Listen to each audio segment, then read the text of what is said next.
Saya cerita sedikit tentang pertemuan saya dengan Bill Gates. Jadi saya mau mengingatkan bahwa saya ini a dreamer, saya ini pemimpi. Eh, Suatu hari Anda tahu bahwa saya di kantong saya selalu punya rumahnya Obama, rumahnya Trump, White House saya gunting, dan ternyata saya sekolah di sana gitu ya. Padahal Kamso ya, come from Deso ya. Terus saya mempunyai impian, yaitu saya gunting eh, eh, fotonya Bill Gates di dompet saya. Kalau ditanya sama orang-orang, ini kenapa ada foto Bill Gates di tempat kamu? Saya bilang, saya tuh niat ingin makan malam dengan orang paling kaya di dunia. Gitu, waktu itu Bill Gates. Dan itu udah tahunan yang lalu. Nah, suatu hari Bill Gates datang ke Indonesia. Ada sahabat saya, wartawan senior dari koran kenamaan Indonesia. Kemudian dia bilang, Mas, saya ada tiket, kamu makan malam sama Bill Gates. Waktu itu Bill Gates di zamannya Pak SBY, 2009 atau 10 saya lupa ya, kan datang ke Indonesia. Kita makan di Mulia tapi dengan 400 orang. Saya bilang, ini dream come true. Bayangin, setelah saya nempel gambar Bill Gates di dompet saya, karena saya liatin terus, saya bilang suatu hari saya makan malam sama dia, suatu hari saya makan malam sama dia gitu. Nah, alhamdulillah, benar. Apa yang saya lakukan? Saya duduk di round table di Hotel Mulia, Bill Gates duduk jauh. Saya sambil di situ ya ada orang-orang terkenal lah, ada menteri, ada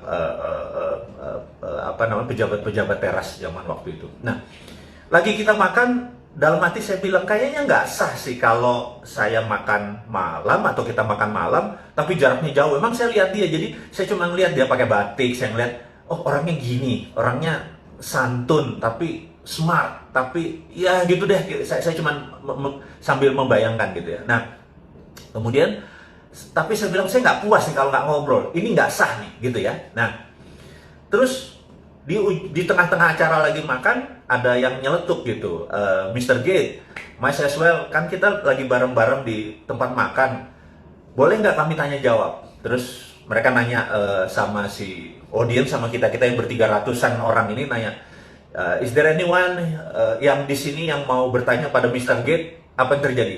300-300-nya angkat tangan. Saya mau gitu ya. Saya bilang, oh gila. Terus, dia bilang, temennya ngomong di sebelahnya, oke, Mr. Gates maybe only bisa answer dengan 5 pertanyaan aja, jangan banyak-banyak. So, siapa yang mau nanya, tolong tulis di kertas gitu ya. Nah, wah, semua orang naik tangannya. Dan saya bilang, oke, saya take the moment. Ini kan moment of greatness ya.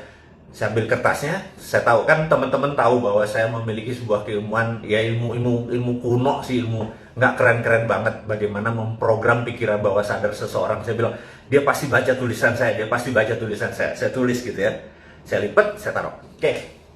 Kemudian makan seperti biasa, kemudian Mr. Gates buka satu-satu, terus udah selesai makan nih, terus gimana? Ada yang mau nanya? Terus dia bilang, oke, saya udah pilih beberapa katanya. Terus who is, dia sebut sebuah nama gitu ya.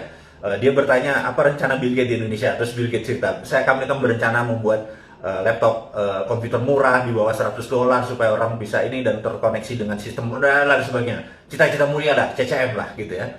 Kemudian pertanyaan kedua, who is, dia sebutin seorang menteri gitu ya, kayaknya dipesen nih. Oke, menteri ini bertanya ini, seorang ibu menteri. Dia cerita. Kemudian dia break lagi. Terus lama berhenti di satu kertas, terus I don't like it. Terus dia taruh, tapi kan mic-nya masih kedengeran kan, mic-nya di sini. Terus ditaruh, dia bilang terus dia nyari question, pertanyaan yang menurut dia oke, gimmick kayak kecil-kecil. Udah 4 pertanyaan. Dia bilang, oke, the last pertanyaan terakhir, the last question katanya gitu. Terus diangkat satu kertas. Gitu ya. Terus orang sebelahnya bilang, what is this? I don't know, I don't like the question gitu ya. Ini kata-katanya dia nih. Terus saya udah tahu nih, jangan-jangan gue bener ya itu ya. Terus apa yang terjadi? Well, I would like to know this gentleman. Terus karena dia ngomong-ngomong itu, orang-orang bilang udah, lu udah kayak gitu, lu baca aja lah itu pertanyaannya gitu ya. Jadi cair suasana. Terus dia bilang, well anyway, I don't like the question. Jadi dia ngomong sama orang sebelahnya gitu. Anyway, lu udah brought up anyway katanya. Terus apa yang dilakukan? Who is Mardiku wah udah kayak orang Polandia saya berdiri. 300 orang nengok ke kita jadi kayak kecil. Saya bilang, gila, gitu ya. Terus dia natap saya, dia bilang, so you, kenapa lu nanya ini gitu ya? Oke. Dia ngomong, I don't think the world is ready, kata dia. Tuh orang nanya, lu ngomong apa sih? Kan mereka nggak tahu. Mereka pertanyaan adalah, what was the question? Orang ini nanya apa sih sampai lu nggak ready gitu? Tahu nggak apa yang saya tulis? Dan Mr. Gates bacakan. Dia bilang begini. This gentleman, katanya, bilang, I could never be like Andrew Carnegie. Jadi saya menulis di kertas itu, you will never be like Andrew Carnegie. Gitu ya. Dia bilang, jadi dia tulis, I would never be like Andrew Carnegie, gitu ya. And this is right, katanya. Gue nggak akan pernah bisa kayak Andrew Carnegie. Itu kata Gates, gitu ya. Semua orang bingung. Ini komunikasinya apa gitu? Anda tahu apa yang dilakukan Mr. Gates?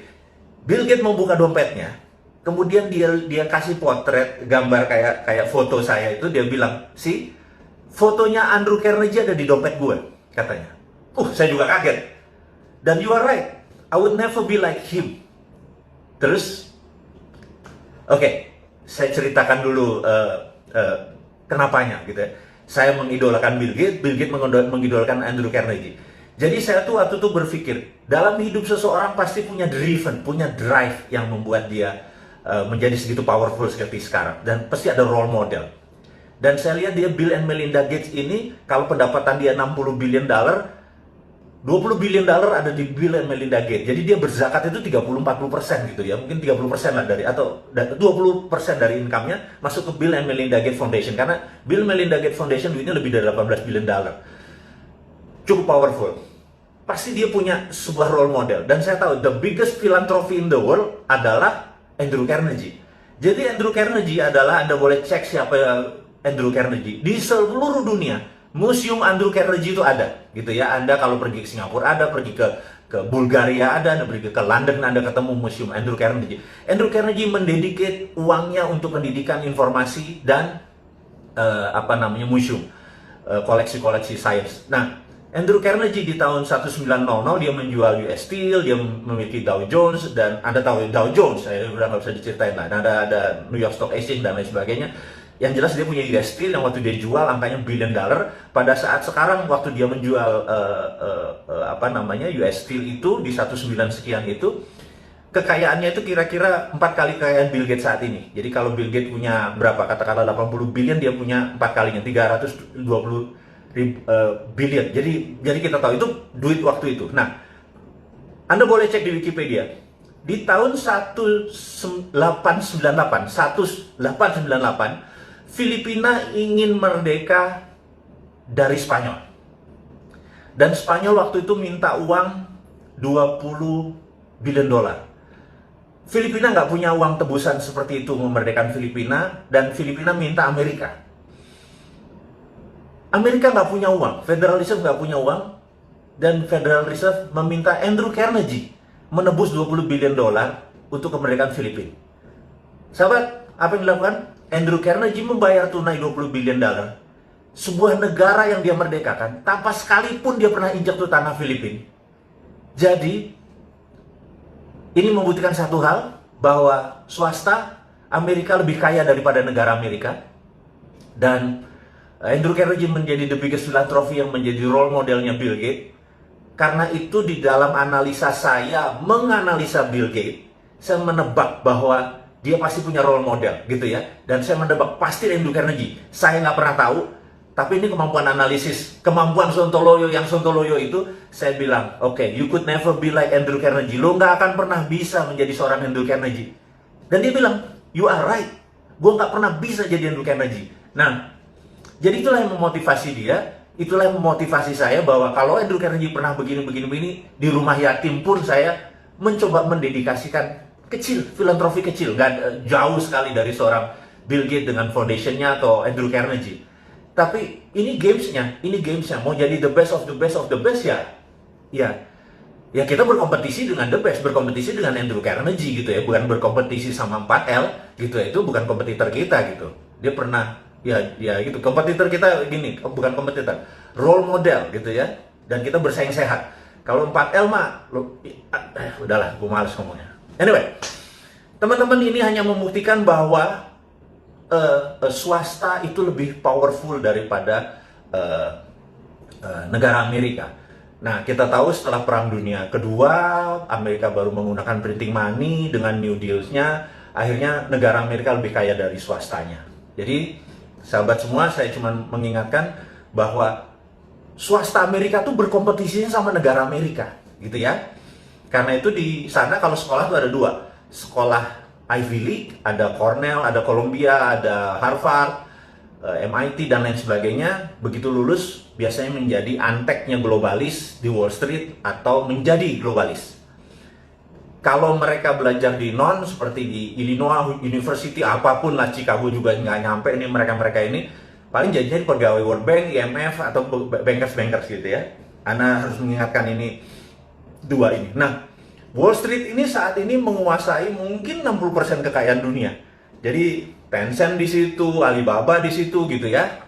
Ini kita mau melihat how the world work, bagaimana cara dunia bekerja. Jadi Anda paham apa yang terjadi. Nah, sewaktu Trump menyatakan akan menutup Wall Street, itu dia mengancam globalis sebenarnya, supaya lo jangan sama Demokrat, lo sama gua gitu ya. Nah, kita itu skenarionya. Nah, kita balik ke China saat ini. Akankah terjadi perang di Laut Cina Selatan? Gitu. Resikonya adalah pantai timurnya Cina rata, tentara Amerika habis, gitu ya. Menurut saya, Xi Jinping adalah pedagang, Trump adalah pedagang. Menurut saya tidak perang. Ingat, walaupun tidak perang, Indonesia harus ambil posisi. Saya tadi pernah, kemarin saya pernah bilang, ada tanya 4L apa gitu ya, ya habis pundak, lutut, apa 4L-nya? Ya lanjutin gitu ya. Oke. Jadi saya menyatakan bahwa Indonesia saat ini tidak ngambil posisi dan itu salah. Harusnya Indonesia ngambil posisi bela Cina, bela Amerika. Itu bedanya. Jadi jangan stand alone gitu ya. Kita harus ngambil dua-duanya. Jadi ngambil Amerika, ngambil Cina dengan choking point. Saya ulangi lagi, choking point adalah Selat Malaka yang paling sempit, di mana waktu dulu Sriwijaya, Hang Tuah, Hang Nadim segala macam menguasai selat ini, Indonesia berjaya secara maritim. Hampir 600 tahun kita berjaya secara maritim. Dan choking point saat ini lost control. Kata kita tidak mengontrol choking point. Kalau saya jadi pemerintah Indonesia saat ini, choking point-nya diminta Cina sama diminta Amerika, jawabannya adalah yes. Saya kasih ke Amerika, kalau Amerika memberikan saya 5 tahun pinjaman IMF tanpa bunga, saya minta list yang nggak mungkin Amerika tentuin.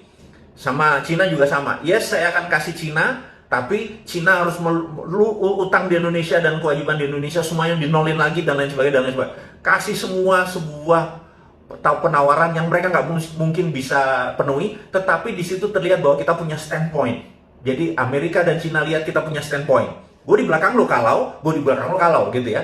Tapi kalau sekarang kita menarik diri, begitu Amerika sama Cina terjadi consolidate, berdamai, apa yang terjadi? Partai Demokrat bingung, dan globalis nempel ke Trump. Sekali lagi, ini dunia selalu kayak gitu, globalis nempel ke Trump. Begitu globalis nempel ke Trump, Cina bermain dengan Cina, mereka nengok ke Indonesia. Lu goceng, lu nggak fair. Lu sekarang mau ambil untungnya doang. Jadi waktu Amerika menjanjikan mau buat pabrik di Indonesia cuma 34, itu dia tidak dari pemerintah Amerika, itu dari globalisnya. Sabar, kita harus paham sekali ya. Anda harus tahu kapan Trump ngomong. Jadi Anda harus tahu, negara Amerika itu tidak pernah berubah misi dan visinya. Ingin menjadi polisi dunia dan mengontrol 60% kekayaan dunia. Itu nggak pernah berubah. Waktu Partai Republik yang jadi atau Demokrat yang jadi, caranya mereka berbeda. Republik suka perang, Demokrat pakai economic trap. Ini pakai military trap. Ujung-ujungnya sama, bajingan juga itu, gitu ya. Nah, Cina, state mission country-nya nggak pernah berubah, gitu ya. mau presidennya Xi Jinping, mau dulu Li Peng, mau dulu Deng Xiaoping, sama gitu ya. Nah, saya mau ingatkan, ini key point yang sahabat semua saya mau buka saat ini. Reagan dengan Deng Xiaoping pernah berjabat tangan. Ingat nih ya, saya ulangi lagi. Deng Xiaoping dan Reagan pernah jabat tangan yang menyatakan 40 tahun lagi Cina harus menjadi negara demokrasi, dan itu disetujui oleh Deng Xiaoping. Dengan demikian, tahun itu harusnya tahun 2020 ini Cina harus menjadi negara demokrasi. Demokrasi itu bukan berarti kayak Indonesia sekarang, populer vote, bukan. Tapi pemilihan kepala daerahnya sudah pemilihan langsung. Tapi pemilihan partai komunis Cina-nya tetap. Cina adalah single party country. Cina adalah negara dengan satu partai. Dan di dunia ini ada 7 negara yang single party. Seperti Meksiko juga single party. Jadi Anda jangan kaget-kaget ya kayak gini. Pelajaran-pelajaran geopolitik, geostrategi ini. Anggap aja ini lagi Lemhanas, Anda nggak usah ikut 9 bulan Lemhanas, cukup dengerin Bosman ngomong, Anda udah ikut Lemhanas gitu ya. Nah, sampai mana tadi gue lupa. Oh, dia salaman sama Deng Xiaoping jadi 2020 ini. Tetapi Xi Jinping punya agenda lain. Jadi Reagan, balik lagi Reagan. Trump saat ini ingin menghukum Xi Jinping untuk mengingatkan, dulu bapak negara lo yang namanya Deng Xiaoping itu sepakat sama Reagan untuk menjadi democratic country. Lo inget ya? Nah, lo membangkang nih ya gitu. Jadi ini ada sejarahnya, bukan sekedar trade war. Jadi kalau yang naif tuh bilang, oh ini perang dagang, nggak apa-apa kok, nggak ganggu kita gitu ya. Kebanyakan baca Shinchan sih, jadi gerah gua kadang-kadang gitu. Nah, kita harus tahu bahwa ini ada sejarah. Nah, jadi si Trump ini punya postur adalah, lo mau jadi democratic country lagi nggak? Kalau nggak, Hongkong gue gerakin nih, gitu ya. Dia punya tombol-tombolnya. Jadi mereka ini 2 perang. Sekali lagi, 2 perang. Kalau kita nggak ngerti, toto kita terpecah 3 aja kayak Ghost Fleet. Anda tahu bukunya Ghost Fleet yang dibaca oleh Prabowo, yang tulisannya Peter Senge, seorang analisnya CIA. Kalau protokolnya Ghost Fleet dibaca kayak Balkan, Indonesia pecah 3 beneran nanti, gitu ya. Nanti kita bahas di minggu depan tentang Ghost Fleet. Sekarang jam piro lagi? Oh, udah 40 menit loh. Gak bayar dulur-dulur ini. Kasih 40 menit ilmu, minta nambah lagi ya gitu ya. Oke teman-teman. Jadi dengan adanya perang tadi sebenarnya ada sejarahnya. Karena itu Reagan memanggil 8 orang yang masih hidup dari 13 warrior ini untuk pengen tahu dulu tuh rencana lo apa sih dengan China, karena dengan Soviet kan sudah jelas, dengan China dia kasih ingat bahwa Deng Xiaoping dulu pernah shake hand. Nah, karena itu saya dalam tulisan saya di video 2030, tahun 2030 China adalah the biggest democratic country in the world. Bayangin, dengan 1,7 billion atau 1,7 miliar manusianya dia menjadi demokratik. Pemilihan daerahnya nanti akan, jadi sekali lagi saya mengingatkan, China akan menjadi loose. Dengan bargain tersebut currency dia menjadi lebih leluasa. Tapi Trump akan memenangkan lagi. Ingat ya, ini sekali lagi, Trump bisa menang nih.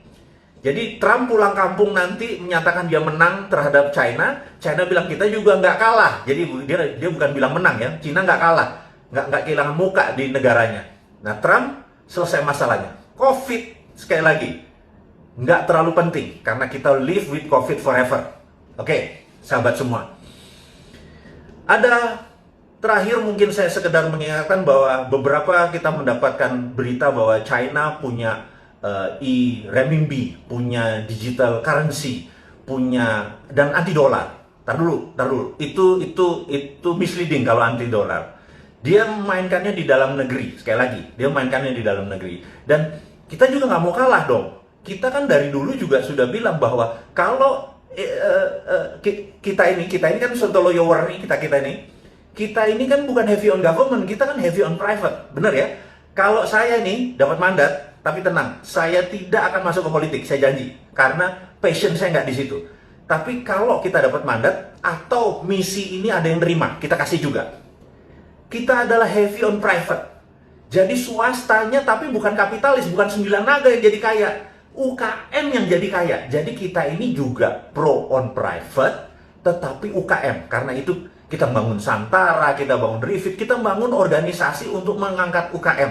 Jadi kita tahu 2030 85% ekonomi dikuasai oleh UKM yang going global. Ini mark my word ya. Anda boleh catat kata-kata saya kalau 2030 tidak terjadi 85% ekonomi dunia, saya kasih Anda $1 juta. Anda ingetin, Bosman, $1 juta lo janjiin kalau tahun 2030, 85% dunia ini yang menguasai adalah UKM yang going global. Jadi nanti, buktinya apa? Sekarang ini, perusahaan besar pivotnya susah. Jadi kayak Unilever, Ultra, itu pivot. Begitu ada perubahan terhadap COVID, terhadap distancing, dan lain sebagainya, merubah badannya yang besar itu nggak mudah.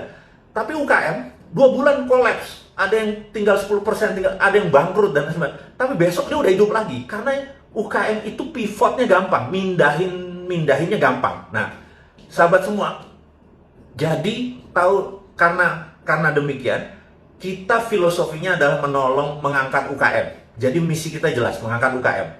Gimana UKM menjadi berdiri. Dan kita nggak peduli sama pemerintah. Pokoknya jangan diganggu aja kita. Biar urun dana ini berlangsung dengan baik. Itu satu. Yang kedua yang saya mau ngomongin. Tapi ini too early. Saya minta too early karena ini masih beta. Beta adalah, teman-teman, beta ya, sabar. Saya mau memberikan sesuatu yang teman-teman harus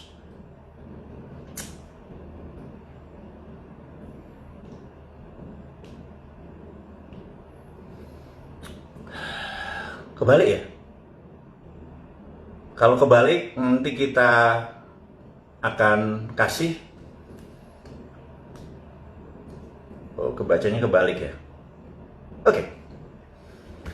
Tanggal 20 bulan Mei 2020 jam 20, saya atau kita bersama-sama sahabat semua akan meluncurkan yang namanya dinaran. Dinaran adalah cara pembayaran rupiah Anda. Setiap Anda masukkan rupiah, ada emas senilai rupiah Anda. Jadi kalau emas naik, rupiahnya naik. Dan setiap Anda belanjakan pakai ATM tadi, dimanapun, turun 1 juta, ya gramasinya ikut turun. Jadi untuk pertama kali dalam sejarah dunia, rupiah Anda punya underlying emas. Dan inilah menjadi terobosan. Ini sudah ada persetujuan dari semuanya, sudah akan diluncurkan. Anda jangan bangga dengan renminbi, Anda jangan bangga dengan apapun, karena ini produk tanah air. Ini membuat emas Anda nggak ada rupiah Anda tidak ada inflasinya, gitu ya. Kita buka di dinaran.id, itu cuma landing page, belum bisa buat transaksi. Nanti transaksinya ada di apps. Tapi Anda sudah boleh lihat bahwa kita nggak ada matinya sebagai pengusaha, nggak ada matinya sebagai putra bangsa untuk mengangkat derajat bangsa ini. Kita nggak peduli sama pemerintah miring ke Cina, miring ke Amerika, kita nggak peduli. Yang kita peduliin adalah dia harusnya miring ke Indonesia, miring ke putra bangsa, nggak usah terpesona dengan asing-asing itu, dan berani nggak dia, Dinaran ini, aplikasi kita ini, dipromosikan supaya mulai sekarang kita udah nggak terpikir tentang inflasi, bahkan nggak terpikir ada riba karena harus taruh bunga di deposito supaya inflasi. Ya kan, kalau Anda punya 1 miliar, Anda taruh deposito 5% bunganya, itu untuk cover inflasi kan. Stop, gunakan itu semua, pakai jaminan underlying emas. Tapi ini bukan sekedar jual beli emas. Ini adalah rupiah Anda masukin seperti halnya ATM. Anda punya duit 10 juta, masukin ke ATM, bener nggak? Nah, cuman kalau ATM kan nggak punya apa-apa. Sekarang Anda punya emas senilai menjamin tadi. Waktu Anda belanja 1 juta, ya emasnya turun. Anda diemin aja, harga emas naik, ikut naik. Itu bedanya. Dan sekali lagi, ini akan diluncurkan tanggal 20 Mei tahun 2020 ini, hari Selasa ini, jam 20.00. Kenapa? Karena 20 Mei adalah hari kebangkitan nasional. Dan itu juga merupakan di bulan suci Ramadan, di mana kita ini harus sudah masanya berdaulat. Jangan sekali lagi pernah bangga dengan negara lain, banggalah dengan karya putra bangsa sendiri. Saya minta sahabat untuk mempelajari, melihat landing page ini. Kita diskusi nanti setelah ini ya, bahwa kita bukan sekedar mengkritik, kita bukan sekedar menggurui, nggak ada niatan, tetapi kita mau gandengan tangan, kita mau bersama-sama untuk menjadi sukses. Teman-teman, mudah-mudahan Dinaran ini bisa menjadi salah satu kontribusi kita yang lain lagi tentang kita membantu UKM, membantu bottom of pyramid yang saat ini nggak ada yang ngurusin, menjadi punya personal sovereign wealth fund. Negara punya sovereign wealth fund, yaitu aset-aset kita yang namanya nikel, yang saat ini sama RUU Undang-Undang mineral akhirnya diangkut dengan rare earth-nya sekalian, dengan uraniumnya, dengan kobalnya segala macam itu diangkut. Sementara harusnya itu kalau kita nih jadi terima mandat, stop semua pertambangan dan penambangan itu jadiin SWF, sovereign wealth fund. Sama seperti yang rupiah tadi. Ya udahlah, daripada negara masih terlalu sibuk, yang pejabatnya masih memikirkan kantongnya dia, mungkin 7 turunan dia masih kurang cukup uangnya. Apa yang kita lakukan? Kita punya sendiri yang namanya sovereign wealth fund. Anda punya 2 juta taruh, Anda punya 1 juta taruh. Yang penting Anda sekarang tidak bergantung lagi pada bunga bank, tidak bergantung lagi pada sistem perbankan. Ini adalah banking from non-bank. Jadi ini adalah banking, tapi dari non-banking. Jadi banking tapi bukan dari bank, gitu ya, dari dinaran. Ini breakthrough, ini mengagetkan banyak teman-teman di dunia OJK dan BI. Tapi ini adalah untuk kita semua, gitu. Ini adalah karya anak bangsa. Sahabat semua, akhirul kalam.